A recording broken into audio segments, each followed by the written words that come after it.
Hey guys, Dane here, Adaptive Exercise and Rehab, coming back with another video on where I believe adaptive exercise is heading in terms of the profession and the career path.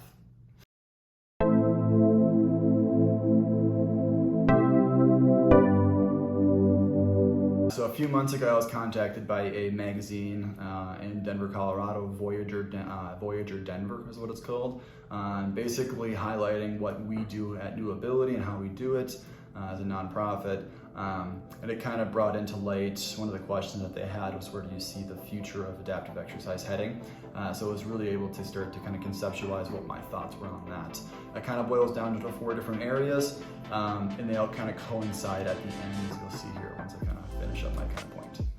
So first things first, we want to increase the accessibility of adaptive exercise for any individual living with paralysis across the board.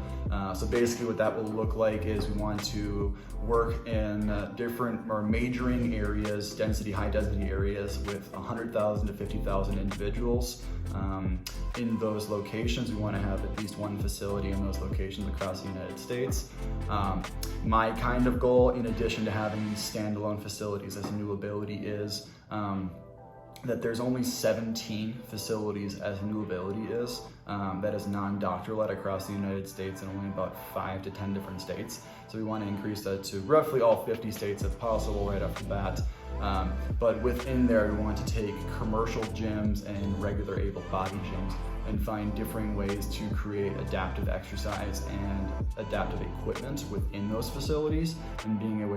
finding ways to be able to modify their already existing equipment to be able to work through movement patterns that are accessible for individuals living with paralysis. So creating a state-by-state model is going to be the first bit, because that creates more accessibility for individuals living with paralysis, but also shows the value, and then it creates more exposure then too. So more people see individuals out and about living with disabilities, working through movement patterns that are challenging for them. So they get more exposure for that. So that's really important. The second area is something that I've started working on already, but getting adaptive exercise implemented into surrounding universities, creating an elective or a 15-week course within that kind of field of health and exercise science or kinesiology. It's one thing that I was really upset about when I learned about adaptive exercise, is nobody had told me about that this was a career path and something that I could emphasize my time and energy on. So that's what I really want to start showing more exposure for other students who are not wanting to go into physical therapy, occupational therapy, or chiropractic graduate school, want to use what they have for their profession and be able to take that right off the bat and be able to help some individuals and make some money and be able to have a career with that then too.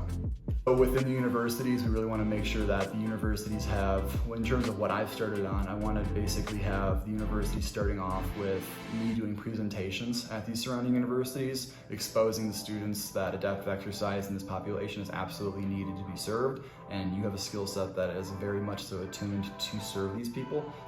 serve this population rather. Outside of that, I've created a 2-day Saturday and Sunday elective class that would allow them to be a 1-credit class and allow them to have day 1 of learning the ins and outs of spinal cord injury and disability competencies, and then day 2 having the actual hands-on physical side of how do I spot, how do I hold, where do I transfer, how do I move this individual, and then taking them through an adaptive exercise session. And then going further from there is creating a 15-week course to be able to show them the literal ins and outs of adaptive exercise, to show them what is valuable, what isn't valuable, what the science and the research is showing, the different kind of mechanisms that we can work through individuals, the different types of rehab principles, the different methodologies that kind of come about then too, the history of adaptive exercise, and then to be able to hopefully push forward with their young and intuitive minds, push forward the field going forward from there. So second is getting it into universities and colleges. As an elective class at first, but hopefully into a more major class from there. The third thing is creating a national or regional certificate for adaptive exercise. This is something that I've created with my current internship coordinator position. Since I can't pay my interns, I need to certify them in something that can have value outside of having a payment, essentially.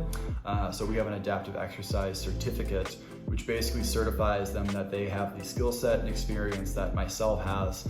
They can do this type of work at different facilities across the nation with little to no training, essentially. And that basically means that they are a plug-and-play player at these different pop-up facilities, that they can lead a team if they need to,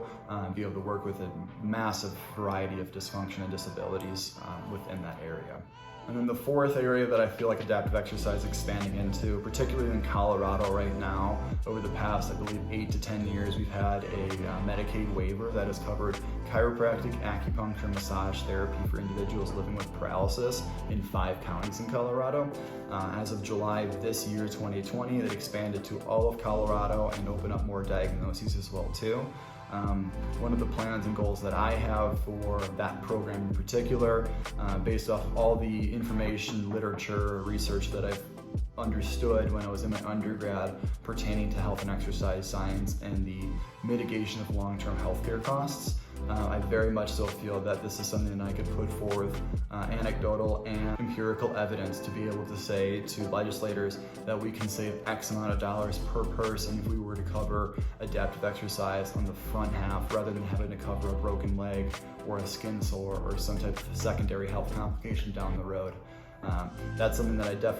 desperately feel is absolutely on the cusp, but I feel that with adaptive exercise, we're going to pair adaptive exercise with nutrition as well too. So we'll have exercise and nutritional services both in the waiver, creating basically a 5-fold way for individuals living with paralysis to be able to create well-being, longevity, sustainability, and then essentially in the long-term effect for Medicaid to be able to delay its healthcare costs then too.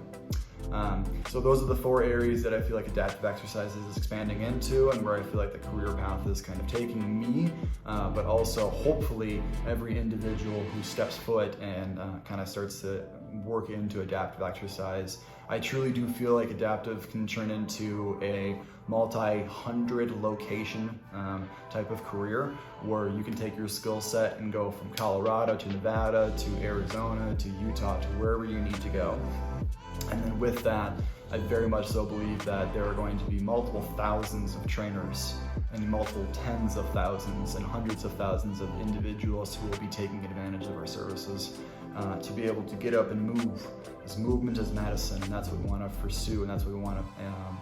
continue to push for our clients, because that's a therapy for myself, and I can't imagine what it would be like to be restricted in a chair, and I want to provide any outlet that I can to get my clients moving. And I know that's something that majority of individuals coming out of school feel as well too. So anybody who's in that position as myself is, I encourage you to look into adaptive exercise. If you have any questions, please feel free to reach out to myself. If you have any questions or comments, please feel free to leave them in the comment section below. Until next time,